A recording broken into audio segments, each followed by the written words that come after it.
apresentar sobre a vida, obras e as contribuições de Paulo Freire.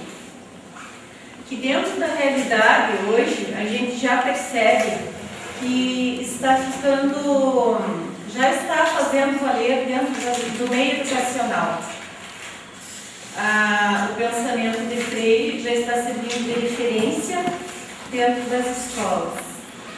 Bom, Paulo Freire foi um educador que nasceu no dia 19 de setembro de 1921. Ele foi conhecido internacionalmente, nasceu em Recife, foi alfabetizado pela sua mãe com galhos de árvores riscando no chão, embaixo de uma macieira, pela sua mãe. Ela escrevia as letras ali e todas as tardes ensinando ele. E assim ele foi aprendendo. Depois, na adolescência, ele começou a se interessar pela língua portuguesa.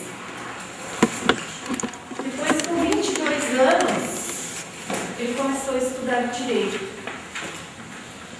E nesse meio tempo que ele estava na universidade, ele conheceu a professora Elza Maia, que casou com a mesma e teve 5 filhos.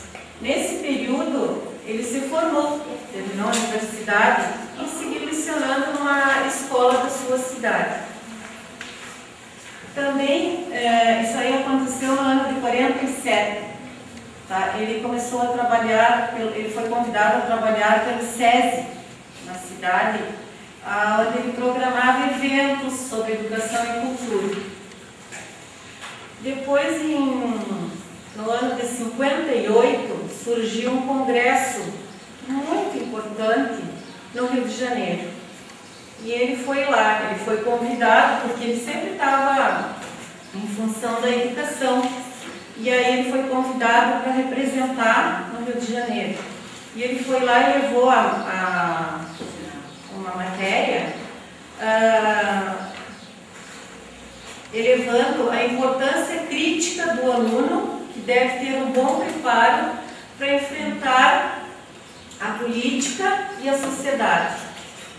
Para que cada um, desde lá, ele sempre batia na mesma tecla, porque ele queria que todos, independente da situação financeira, se sentissem sujeitos importantes para se defender. Se concordavam com algum assunto dentro da política ou da sociedade, sim. E se não, também defendiam e discordavam.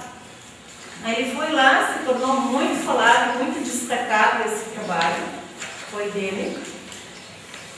Inclusive ele foi convidado, no ano de 64, ele foi convidado para trabalhar num programa nacional de alfabetização com o presidente João Goulart.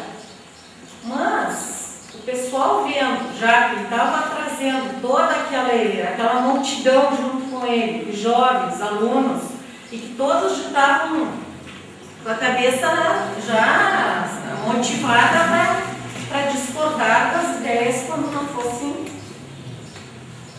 que eles não concordassem, independente do assunto. Não fossem aceitas. Aí o que aconteceu? Após o golpe militar, em 64, ele trabalhava com o João Goulart, nesse programa de alfabetização, onde ele se tornou muito importante. Depois, após o golpe militar, ele se tornou uma ameaça às ordens dos militares. Por quê? Porque estavam indo contra as ideias. Os militares queriam que concordassem com todas as ideias deles. E aqueles jovens que já estavam sendo preparados discordavam. Então ele foi considerado uma ameaça ao golpe militar, às ideias dos militares.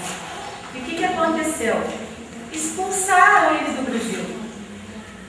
Ele ficou mais ou menos 14, 15 anos exilado na Suíça e no Chile. Nesse meio tempo que ele ficou lá, ele seguiu escrevendo sobre movimentos educacionais. Inclusive, nesse tempo lá, que ele conheceu a fome e a miséria, porque ele ficou separado do seu país, E aí motivou ele muito mais ainda quando ele escreveu a Pedagogia do Oprimido, no ano de 69. Que ele escreveu esse livro em 69, que foi lançado no ano de 2001, né, Júlio? Tá. Que ele voltou para o Brasil em 79, aí o livro foi lançado somente em 2001.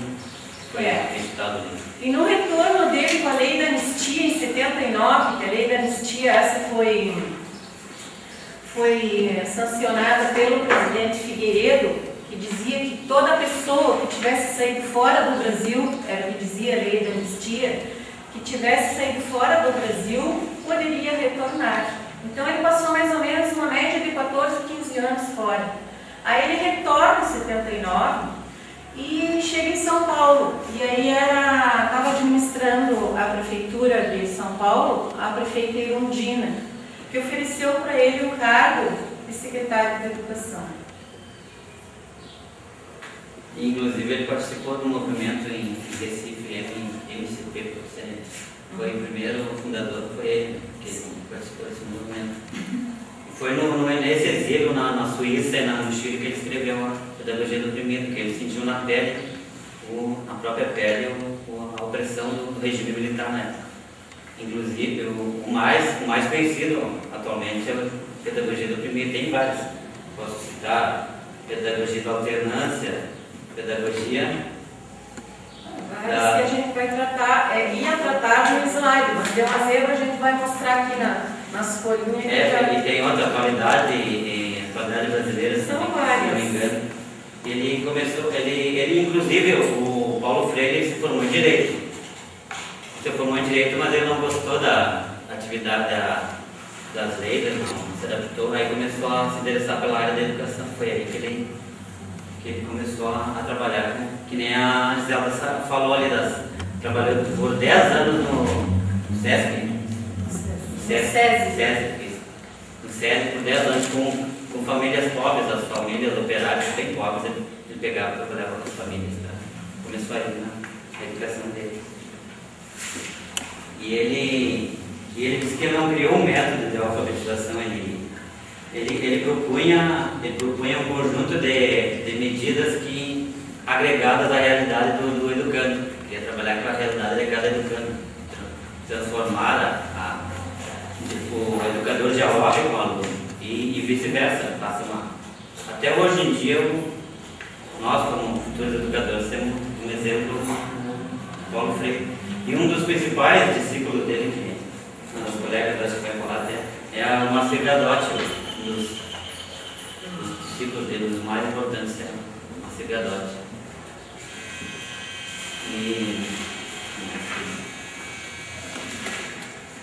A pedagogia do oprimido é a mais importante, depois a pedagogia do diálogo, método da conscientização. Não. Aí, já como deu zebra aqui, a gente vai apresentar assim, ó. A gente vai discutir a pedagogia da autonomia. Nossa, espera aí. Bom, a princípio, nosso slide seria assim, ó. Paulo Freire, o educador das pequenas massas. Por que pequenas massas? Né? Tá, então a gente vai explicar assim, a folhinha que deu esse problema aqui. Porque pequenas massas, porque eu trabalhava acabei de falar para vocês, com os pobres, com as famílias operárias, começou com as classes bem pobres. Aí ele colocou essa situação de educação sozinha não transforma a sociedade, sem ela tampouco a sociedade muda. Ele está se referindo que o mundo, a sociedade se transforma e educa o indivíduo. Depois seria o segundo slide aqui. Que ninguém educa ninguém educa a si mesmo, os homens se educam entre si mediatizados pelo mundo. Que o cidadão pode aprender com as coisas da vivência de cada dia. Não significa que se é só na escola, no contexto escolar, que ele vai aprender.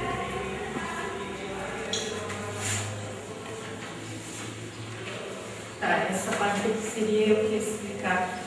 Ele dizia que não era criador de um método de alfabetização ou de conscientização, mas propunha um conjunto de princípios e valores enganjados na realidade. Aqui está bem nítido para ver que é o que está faltando hoje em dia nas escolas, que a gente vê muito a falta de trabalhar com os valores. Tá? Que antes, no meu tempo, quando eu era aluna, tinha disciplina de educação moral e cívica, e semanalmente eu tinha uma aula. E essa disciplina eu acho que hoje está fazendo muita falta dentro das escolas, porque trabalhava sobre os valores e eu percebia como aluna na época que não tinha tanta falta de educação como hoje, que os alunos, olha, obedeciam mais os pais, tinham mais respeito com os professores e colegas dentro da sala de aula. Então eu vejo por aí, ó, desde lá eu já aprendia, não adianta eu estar lá exercendo um cargo se eu não valorizar, não fazer valer os valores, não tiver respeito, não tem valor nenhum, né? Então eu vejo por aí que essa disciplina teria que retornar ao currículo escolar. Veja, alfabetização de adultos, que ele falou também da alfabetização de adultos, que hoje em dia muitas pessoas não conseguiram fazer na época no prazo, no determinado período certo, né? No período certo, aí as pessoas estão optando pelo EJA, que é educação de jovens e adultos. Que ajuda as pessoas a se valorizarem, né? Que as pessoas que estão no emprego ganhando menos, querem ganhar mais. Às vezes tem uma menina que está trabalhando ali numa padaria. Ah, mas eu estudando, né? Eu vou lá para o EJA, porque eu estudando mais eu vou ter melhor o salário, né? Estudando trabalho durante o dia, pode estudar durante a noite, porque não tem condições de fazer uma coisa só. O estudo do campo, essa eu que comento. Estudo do campo. Estudantes do campo estão sendo valorizados, levando em conta a sua cultura. Eu vejo assim, ó, como eu já tenho experiência, trabalhei em escola, eu pude perceber assim, ó, que os alunos do campo que estudam na cidade, e tanto os da cidade, está havendo um intercâmbio entre eles. Porque os alunos lá da campanha, eu trabalhava com teatro, eu sei, eles são tão competentes quanto qualquer um da cidade. E eles podem passar, na maior simplicidade para os outros, toda essa parte ali.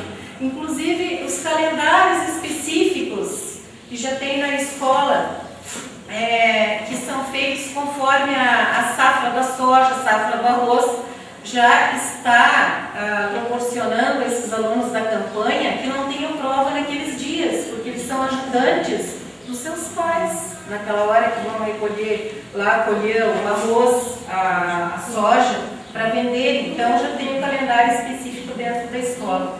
Outra parte também que eu percebi é dentro das disciplinas já está se discutindo, sendo introduzido dentro das disciplinas, as lidas camponesas. Essa parte da cultura camponesa já faz parte na Semana Farroupilha, né? Quanto menino da campanha ensinando as meninas da cidade, ou os guris também lá na escola onde eu lecionei, ensinando eles a dançar, porque eles já são acostumados, né?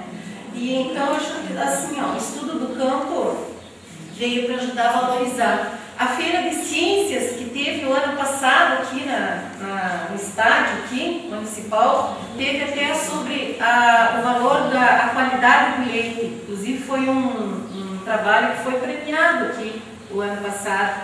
A qualidade do leite, eles ensinando a tirar como é que é as vitaminas que tem. E os da cidade, todo mundo curioso ali, olhando aquele trabalho valiosíssimo. Então, eu acho assim, está havendo um intercâmbio, uma riqueza maravilhosa, está abrindo caminhos no estudo do campo, tanto para nós que estamos aqui, né, que antes só poderia cursar uma universidade, ter um ensino mais avançado, aquele aluno que tinha mais dinheiro, né? Então, hoje está abrindo caminhos para todo mundo. daqui para frente, daqui uns 2 anos, nós vamos estar exercendo a melhor profissão, ganhando melhor aqui como funcionário. Inclusive os alunos do campo estão ensinando daqui, porque pergunta para um aluno daqui da cidade sobre GPS, ele não sabe sobre, ou manejar uma máquina, uma colheitadeira, um trator, o pessoal dos alunos da campanha sabe isso, e não decora. Eu trabalhava com teatros lá, mas tinha ótimos atores da campanha. Crianças assim que era parte de narrador, que o narrador pode ler, né, na apresentação do teatro. Ele apresentava assim, como se ele estivesse brincando. Na frente, ali no grupo comercial, na frente de 400 pessoas, todas as escolas. Então, foi maravilhoso isso aí. Conforme o método Paulo Freire. Esse aqui é aí. Através do mesmo, os educadores estão qualificando-se cada vez mais. Ele está meio atrapalhado, mas dá para entender, né? E assumindo o comprometimento na hora de ensinar. Os educadores hoje em dia, esse aqui pode ser o exemplo nosso, que nós estamos cada vez mais nos qualificando para trabalhar melhor com o aluno, né? Cada vez mais. O método Freire, ele já previa desde lá o que está acontecendo agora. Eu acho assim, ele estava vendo já, prevendo as coisas de agora. Que não só o filho do rico ia poder frequentar, que o filho do pobre, fazendo valer a sua maneira de ser, o seu sujeito, como diz, né? Ele pode estar em qualquer lugar, porque ninguém vai pisar nele. Ele vai ter o seu ponto de vista para se defender, né? Então, muito importante. Eu acho o escritor assim que é uma importância muito grande. Tá. Entre as principais obras que ele escreveu, temos a Pedagogia do Oprimido. O Jailson vai comentar. Que é das mais importantes que eu acabei de salientar. Uma das mais importantes, ou a mais, ou digamos a mais importante, que foi quando ele escreveu o Gustavo de lá. Depois das outras é a Pedagogia do Diálogo, que... Não, a do diálogo, assim, a do oprimido, como disse o Jair, é um complemento do que a gente já falou. A do oprimido é para que ninguém fique calado, como a gente estava conversando agora. Para que possa expressar da sua maneira. Para que possam se expressar, ou na política, né? Ou na sociedade, ou dentro da escola, quando não entenderam alguma coisa, levantar e falar sem medo nenhum, porque a professora está ali para explicar, né? Então ele está ali para perguntar. Porque a pedagogia do diálogo, essa parte do diálogo, que é muito importante, que deve ser proporcionada dentro da escola, né, com o educando e professor, que ajuda a interação dos dois e ajuda o aluno a avançar os seus estudos, né, ter um conhecimento mais rápido, né, porque inclusive a gente vai dramatizar agora alguma coisa relacionada a do diálogo, que vai dar para ver bem a que oprime e a que liberta, tá? Também depois vem o método da conscientização, aonde ele diz que antes de alfabetizar tem que estar consciente, tem que conscientizar antes de alfabetizar.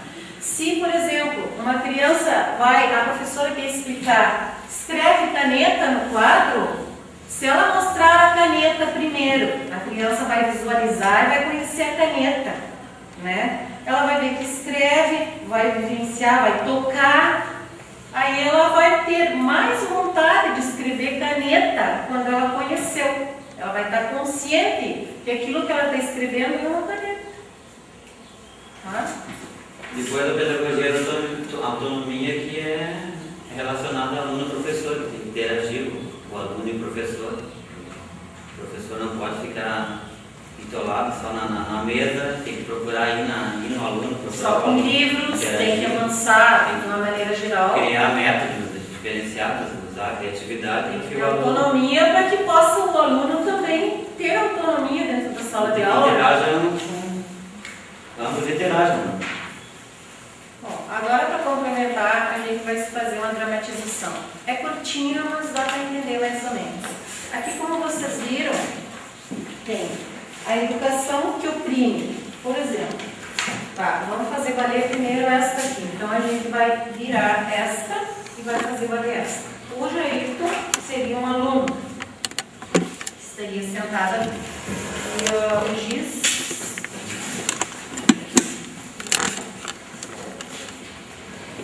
é assim, mais ou menos. Olha então o Giz aí, ó.